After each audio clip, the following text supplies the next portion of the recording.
donc respect organisation bu ñuy mettre en ligne bu ñuy attaquer ak bu ñuy perte balle bi c'est ça qui est important et que les attaquants vraiment qu'on ñu trouver animation bi nga xam ni bal yi daanu arrivé parce que aujourd'hui point faible défense Côte d'Ivoire c'est sa défense mais n'oublions pas que ni point fort au Côte d'Ivoire aussi c'est son attaque donc dans attaque bi ñuy def aussi bu ñu découvrir suñu bopp c'est vraiment foofu la dualité bi nekk tey quoi Mbaye sànq Salam mi ngi koy wax naan ñi ngi wax attaque tamit mais foog ñu xool animation bi tamit nu mu war a demee parce que classe ay attaquant tamit taxul nga attaqué par exemple joueur bu mel ni Pape Souaré soo koy utiliser ci match bi war nga xam dafa am qualité de centre te boobaa tamit war nga xalaat joueurs yi nekk ci axe bi parce qu'on a besoin aussi de bons joueurs de tête.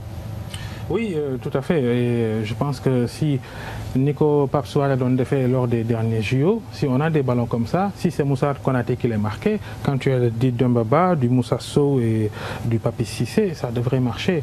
Et tout à l'heure, li ngay wax ci équipe bu Côte d'Ivoire bi, pas une très bonne défense, une bonne attaque. Justement, c'est pas une équipe équilibrée.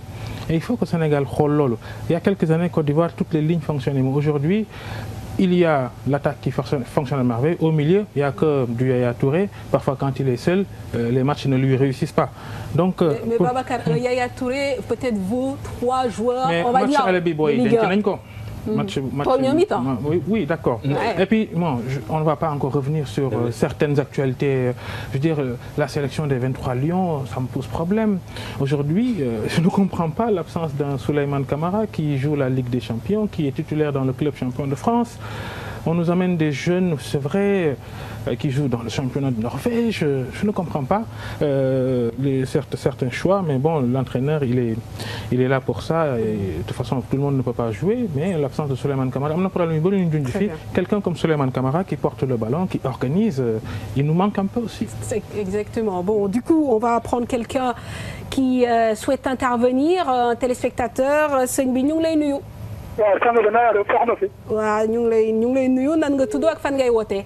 man Côte d'Ivoire laay wootee. très bien ah yow foog naa yow teew cœur de l'événement nan nga tudd. man Baba Kébé laa tudd. très bien alors Baba Ivoiriens yi seen xel dal na wala dalul. waaw Ivoiriens yi seen xel dal na bu baax. ah bon. waaye man Sénégalais laa waaye li may bëgg da.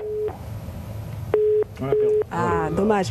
Alors, pour confirmer un peu ce que vous disiez tout à l'heure, Salam Lam, par rapport à l'organisation offensive mais aussi défensive, hier, Sabri Lamouchi, cher, était l'invité de la RTI, donc de nos confrères de la RTI. Et voilà un peu ce qu'il disait donc, par rapport à l'analyse un peu de ce match. Images, hein, ah oui, magnifique, les images. Donc, super, je vais pouvoir dire ce que disait Lamouchi hier. Alors, les Sénégalais ne joueront pas de la même manière qu'à l'aller, car ils ont 2 buts à remonter. On aura certainement beaucoup d'espace et ce sera un atout pour nos joueurs offensifs. En seconde mi-temps, on a eu plus d'espace, parlant bien sûr de la manche aller, car les Sénégalais étaient éprouvés physiquement. Ce sera un match d'hommes et je pense que ça également c'est important. Lamouchi donc qui s'exprimait hier, ça résume un peu Salam ce que tu venais de dire, c'est-à-dire attaquer mais bu ñu bàyyi aussi suñu ginnaaw mu dégarni parce que ñoom ils vont profiter de nos moindres occasions.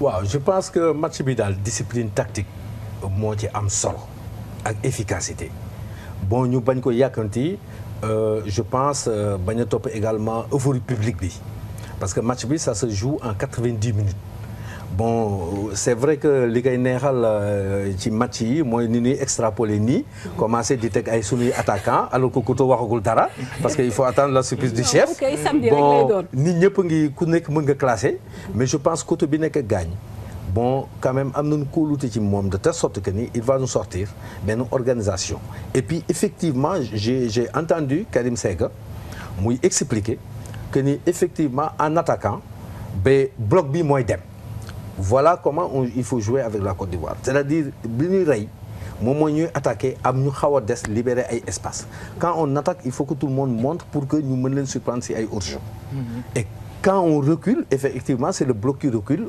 orienté empêcher leen comme nous jouer à l'aller tranquille bon vraiment les premières minutes ça aurait pas été vraiment la blessure de Kouyaté je pense qu'on allait s'en sortir parce que on les avait bien pris mais à un moment donné on a perdu notre organisation mais l'organisation qui était mise en place luñ ci yokk tuuti teeylu ko mais dañ ciy génn. mais Salam, je pense qu'il y a quelqu'un en ligne. Exactement. Exactement. Cheikh, je te laisse l'honneur de le prendre. Voilà, est-ce que mën nañ xam kan moo nekk ci ligne bi. oui. salaamaaleykum. maaleykum salaam, na ngeen def. Est-ce que mën nga gën a yëkkati sa baat.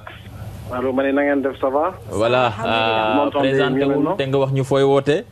man maa ngi wootee fii si Dakar maa ngi lépp tur bi nag ngeen baal ma. Ndeye Fatou Cheikh ñu ngi rafetlu lu ngeen def am na njëriñ day gën a tax nit yi focus si match bi bu baax a baax. par rapport ak Salam laa doon ñëw rek li mu doon wax moom mooy dëgg au fait il faut que l'équipe apprenne à offensivement ñu nekk en bloc. et comme les gens ont l'habitude de dire entre Demba Ba ak Papis Cissé Demba Ba fu mu briller rek il a été à côté de Papis Demba Cissé si Newcastle. et chaque fois il faut que Demba Ba ku ko seetaan dina xam ni genre relève lay doon moom chaque jour à Newcastle 9,5 lay joué. il joue même pas c'est même pas un attaquant de pointe 9,5 lay joué Papis Cissé peut-être certes moom mooy pointé wu mais Demba Ba genre relève lay doon benn électron libre lay doon ci biir équipe bi fépp lay dem te moom physiquement. Alors, je pense qu'aujourd'hui, on a un problème avec le téléphone. Là. De toute façon, on a un problème avec les lignes téléphoniques. Ça, il faut le dire. Alors, Babacar. Une bonne chronique sur ça. Alors, Babacar, gis nga kon waa ji nu mu waxee. En fait, c'est vrai que les solutions sont là. Mais maintenant, c'est l'application qui va être déterminante. Expert, profane, ñëpp li ñu gis daal mooy li Newcastle di jëfandikoo ñaari neefu Sénégal ba ciy génn di dugal ay 4 buts contre de grandes équipes en première ligue anglaise. Pourquoi pas on ne l'essaierait pas ici. On risque de ne faire que des redites, des considérations déjà faites, une philosophie déjà établie sur le duo d'attaque Papis Cissé et Demba Ba. Et puis voilà, lu ñu am ñu jël quoi. Parce que ce match-là est un peu particulier. Le Sénégal du ma ni musta confronté wu ci mel nii une seule un aller-retour où tu dois remonter 2 buts. Je pense que ça n'a jamais existé. En 85, je pense que les Zimbabwe avaient juste gagné 1-0 à l'aller, 3-0 pour le Sénégal ici. Lamine Dieng bi génn sànq foog naa après que il a pris le relais, on a joué un tour préliminaire de la Coupe du Monde 94. On a perdu contre le Gabon à Libreville 3-2. À l'aller, il suffit juste de remonter un but. On l'a fait. Passe de